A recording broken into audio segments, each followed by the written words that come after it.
Assalamualaikum warahmatullahi wabarakatuh. Ketemu lagi dengan saya di channel Mamang Tani. Kali ini saya akan membahas bagaimana perlakuan kita membuat pupuk dari limbah dapur ya. Hari ini adalah hari ke-6-nya ya. Ke-6 setelah kita membuat media dan difermentasi ya.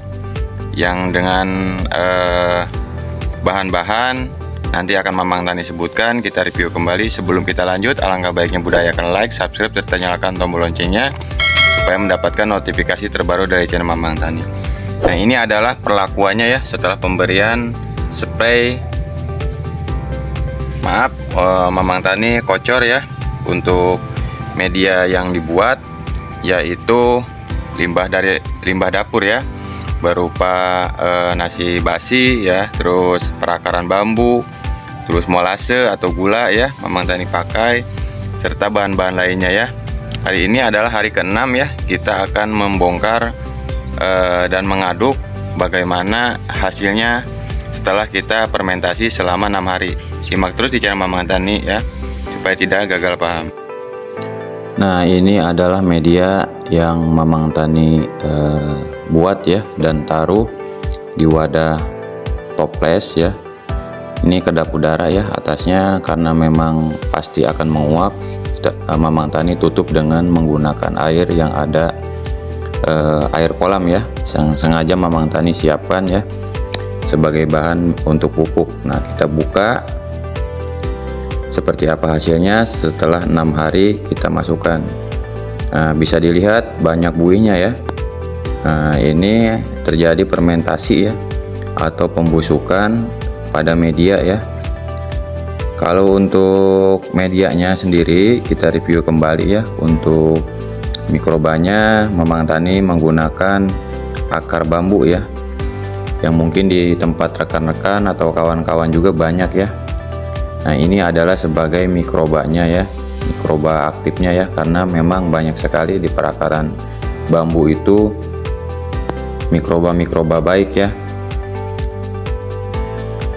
Seperti ini, banyak sekali buihnya ya. Terus Mamang Tani menggunakan nasi basi ya, nasi basi dengan catatan ya, nasi itu sudah mengeluarkan air ya, tanpa Mamang Tani blender, langsung saja ya masukkan. Terus pemberian molase ya atau gula, kemarin Mamang Tani hanya menggunakan gula putih ya, tidak menggunakan gula merah karena seadanya bahan ya, karena itu sebagai makanan daripada mikroba ya. Makanan pertama sebagai mempercepat proses ya, memperbanyak mikroba aktif ya. Itu adalah makanannya adalah gula atau molase, bisa dikatakan seperti itu. Nah, untuk selanjutnya Mamang Tani menggunakan susu basi ya. Ini susu basi sendiri sama ya fungsinya seperti gula ya, sebagai makanan awal ya, dan cepat untuk pembusukan atau sama seperti peragian ya. Itu fungsinya daripada nasi basi ya. Dan untuk selanjutnya bahannya adalah dedak ya. Mamang Tani campurkan dedak untuk apa? Supaya stabil ya untuk nutrisinya ya, karena dedak sendiri mengandung bekatul serbuk-serbuk ya dari beras ya, dari penggilingan beras. Nah, seperti ini ya hasilnya selama 6 hari kita kucek-kucek seperti ini ya, atau aduk-aduk. Gunanya apa? Supaya yang masih mengendap di bawah bisa muncul ke permukaan, yang tadinya di bawah sekarang bisa diaduk jadi ada di atas ya, seperti itu. Kita aduk-aduk seperti ini ya di usia kurang lebih 6 hari setelah pembuatan media ini ya, tanpa dibuka sama sekali sama Mamang Tani ya. Dan ternyata tadi itu terjadi fermentasi ya, atau gelembung-gelembung sebagai media pembusukan ya sebenarnya ya. Nah, ini adalah prosesnya ya, kita aduk-aduk. Nah, ini adalah perakaran bambu. kita kucek-kucek seperti ini ya, supaya bisa menyebar ke media-media yang lainnya yang tadinya di bawah sekarang ke atasnya seperti ini ya. Ini Mamang Tani lakukan kurang lebih untuk pengadukan adalah 10 menit ya. Kenapa Mamang Tani tidak blender? Nah, ini fungsinya jika kita tidak memblender, kita aduk kurang lebih di 10 menitan ya, supaya media yang tadinya busuk jadi hancur total ya. Yang belum busuk ya, seperti bekatul atau dedak ya, ini sudah mulai mengembang ya untuk pembusukannya ya, tapi tidak keseluruhan ya. Kalau untuk media-media yang lainnya yang seperti nasi basi akan cepat hancur. Bisa disimak ya di sini toplesnya kedap udara, atasnya karena memang kalau fermentasi itu posisinya itu tidak masuk udara ya. Nah, tutup toples ini yang tadi kita buka, terus di atasnya ditaruh air ya, sebagai bahan untuk menekan supaya tidak keluar gasnya ya. Tadi terlihat bunyinya, itu menandakan proses berjalannya fermentasi sangat lancar ya. Bisa disimak ya, Mamang kita tutup seperti ini ya, atau aduk-aduk supaya cepat hancur untuk bahan-bahan seperti bekatul, terus nasi basi ya. Notabene belum busuk semua ya.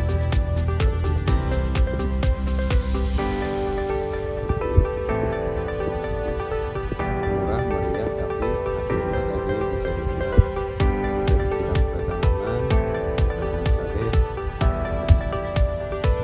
sekali ya. Seperti itu posisinya bisa menghemat daripada penggunaannya.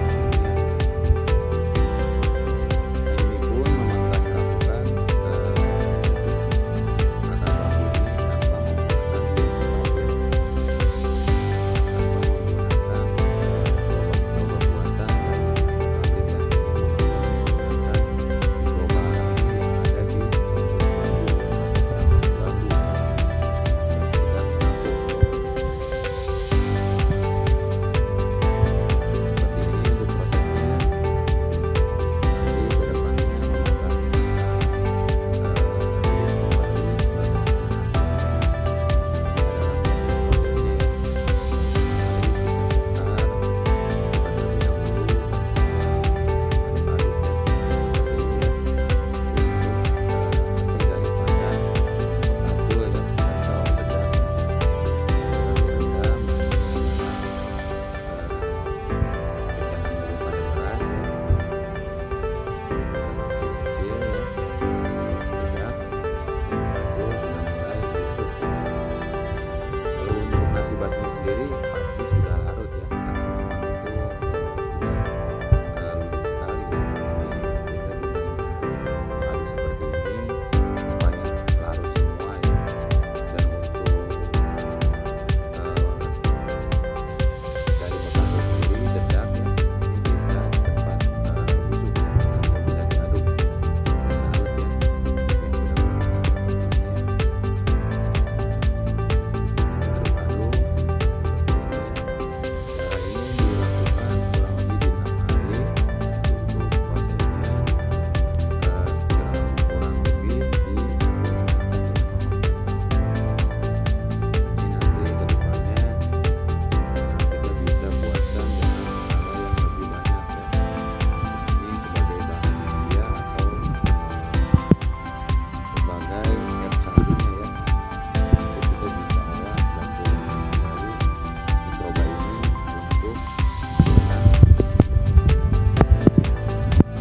organisasi lainnya ya, limbah nasi dapur ya. Ya, terus kita aduk-aduk terus ya, berkisar di 10 menitan seperti ini, supaya bahan-bahan yang ada di dalam medianya bisa hancur lebur ya. Seperti ini ya untuk prosesnya. Selama 6 hari kita buka, lalu kita aduk kembali ya, kita aduk-aduk seperti ini sambil kita cek apakah ada gelembung-gelembung fermentasi ya di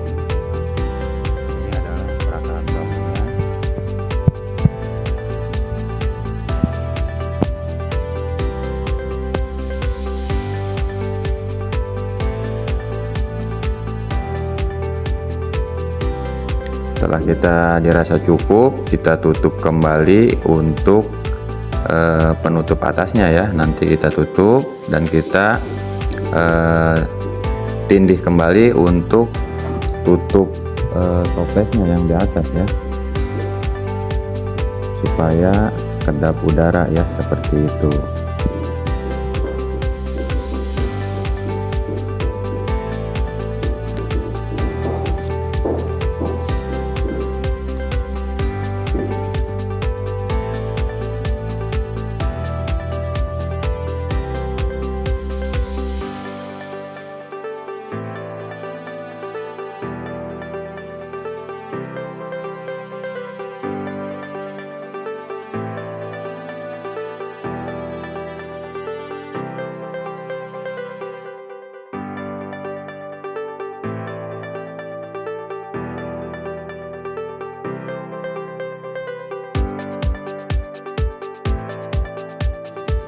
Langsung saja Mamang Tani tutup untuk